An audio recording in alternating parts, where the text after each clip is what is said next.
Let's talk about balloons. Not just any balloons, but those bright, buoyant orbs that seem to pop up at every major milestone in our lives. From the moment we're born to the times we say goodbye, balloons are there, hovering above, drifting away, or simply adding a splash of color to the background. They're odd, colorful bags of air we send skyward to celebrate everything from birthdays to memorials. It's almost comical when you think about it.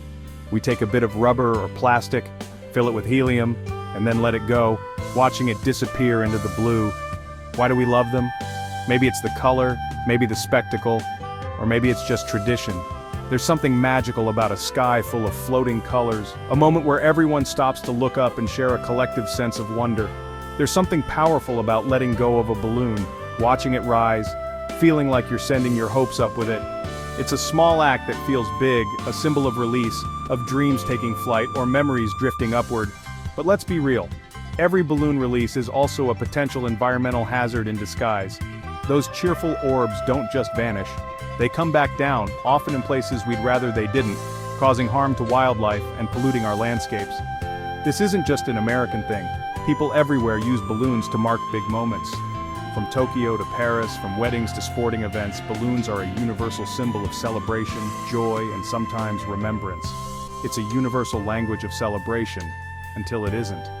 The joy can quickly turn to concern as we realize where those balloons might end up.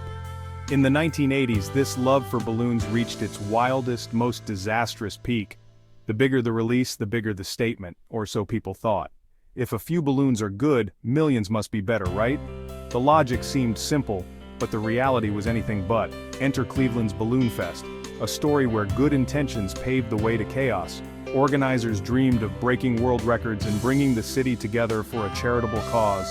It's a tale of how a simple gesture can spiral into a city-wide nightmare.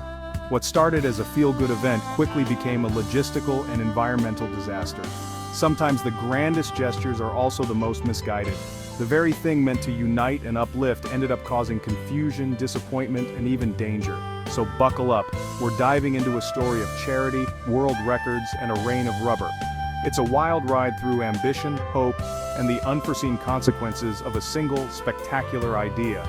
This is the story of how Cleveland tried to make history, and ended up making a mess.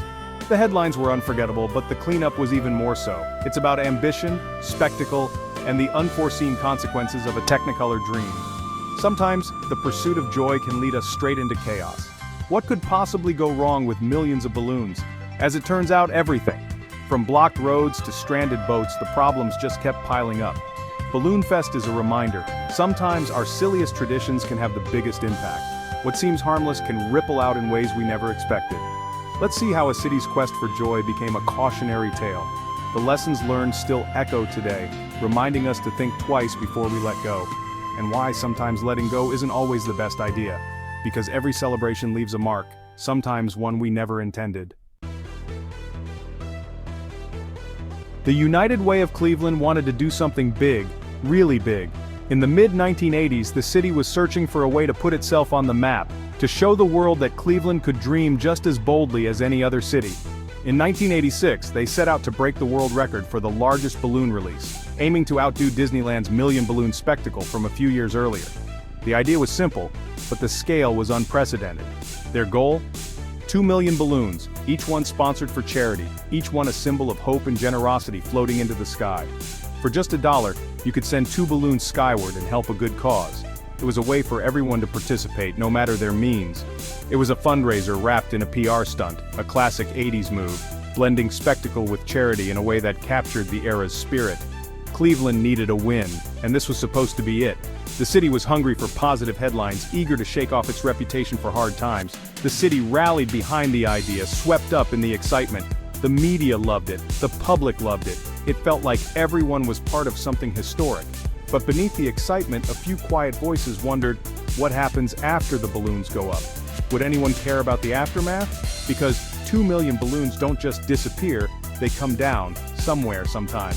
The sky isn't a bottomless pit, gravity always wins. The plan ignored the simple rule, what goes up must come down. And with that many balloons, the consequences could be massive.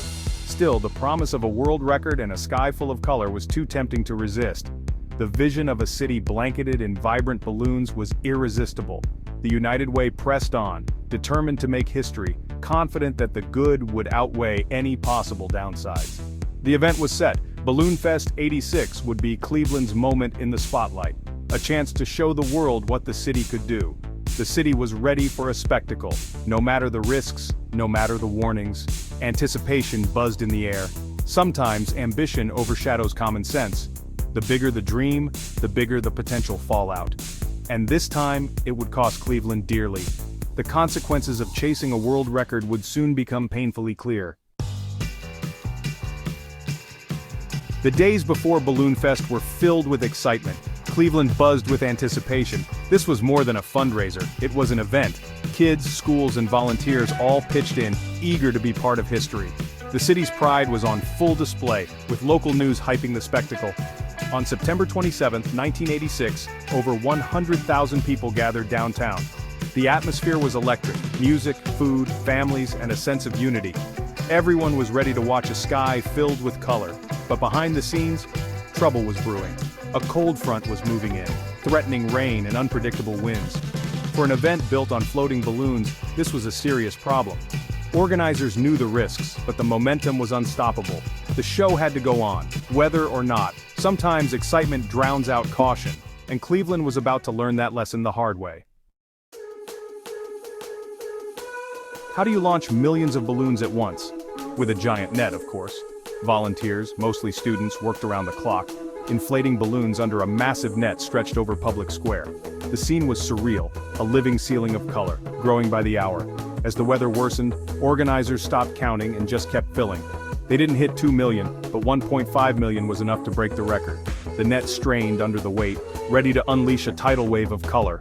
The crowd counted down, anticipation peaking. This was Cleveland's big moment, a city united, a spectacle about to unfold. Months of planning, thousands of hours, and hundreds of thousands of dollars led to this. The city held its breath. The net was about to open. The dream was about to take flight. No one could have predicted what would happen next. Sometimes the biggest dreams come with the biggest risks.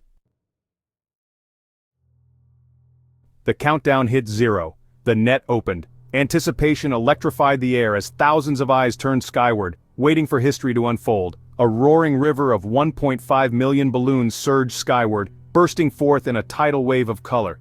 The city's heart seemed to beat in time with the rising tide of latex and helium. For a moment it was breathtaking, a living cloud of color, blotting out the sun.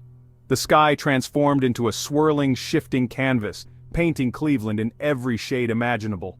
Cameras flashed, cheers erupted, and Cleveland basked in its world record glory. Strangers hugged, children laughed, and for a brief instant, the city felt united in celebration. But then, the weather struck. Dark clouds rolled in, casting a shadow over the festivities and hinting at trouble ahead. The cold front's dense air and rain created a ceiling, halting the balloon's ascent. Instead of soaring away, the balloons collided with the invisible barrier above. Instead of floating away, the balloons hovered, trapped above the city. They clustered together, forming a dense, restless mass that refused to disperse. Rain weighed them down, killing their buoyancy. Droplets clung to the latex, dragging the balloons lower and lower. The spectacle stalled, then reversed. The once ascending cloud began to sink, as if the sky itself was pushing the celebration back to earth. The crowd's cheers faded to confusion as the balloons began to descend, all at once. Faces turned from joy to disbelief as the sky rained color. The sky's gift became a city-wide problem. Balloons tumbled down, carpeting streets, parks, and even the river. Balloons rained down, blanketing Cleveland in a suffocating layer of latex. Sidewalks disappeared beneath the rubbery flood.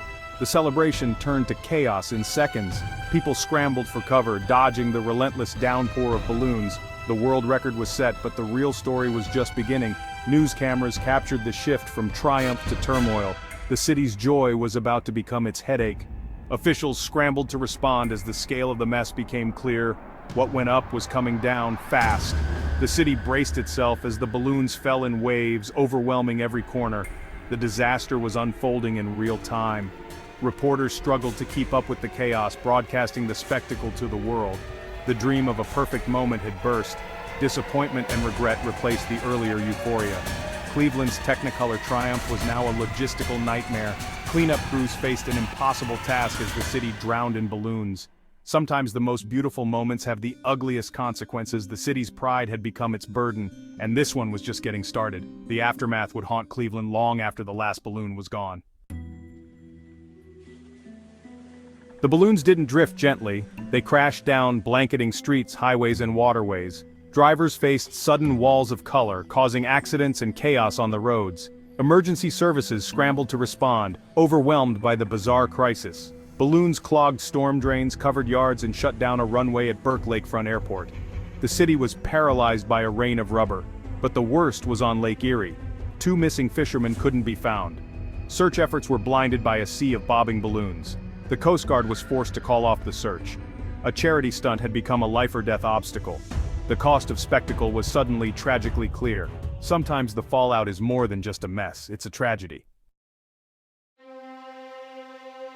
The aftermath was swift and severe. The Coast Guard confirmed the balloon deluge hampered their search for the missing fishermen, whose bodies washed ashore days later. Lawsuits followed, from grieving families and even a horse owner whose animals were spooked by the falling balloons. The environmental impact was staggering. Non-biodegradable balloons littered the landscape, washing up as far as Canada. Wildlife suffered, and cleanup took weeks. The event's costs, financial, environmental, and human, far outweighed the money raised. Cleveland's moment of pride became a global cautionary tale. The world record was set, but at a price no one wanted to pay. Balloon Fest's legacy was pollution, lawsuits, and regret. Sometimes the cost of celebration is far too high. In the weeks after Balloon Fest, the United Way faced lawsuits, negative press, and public outrage. Legal settlements and cleanup costs wiped out any fundraising gains. The organization's reputation took a major hit. The company behind the launch faced scrutiny, and the event became a textbook example of what not to do. Guinness recognized the world record, but it was a hollow victory. Balloon releases as fundraisers were effectively over. The lesson was clear. Ambition without foresight can be disastrous. Cleveland's sky-high dream had come crashing down. What's the lesson from Balloon Fest? Respect nature, and think before you act. The organizers wanted joy, but ignored the risks. Good intentions aren't enough if you overlook consequences. No one imagined their dollar would fund pollution, accidents, and tragedy. Today, mass balloon releases are banned in many places thanks in part to Cleveland's disaster. Balloon Fest is a permanent warning. Even the brightest ideas can cast the darkest shadows.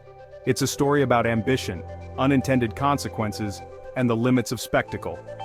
Sometimes the best way to celebrate is to do less, not more. Cleveland's cautionary tale endures, a reminder that what goes up must come down. And sometimes the simplest traditions are best left grounded.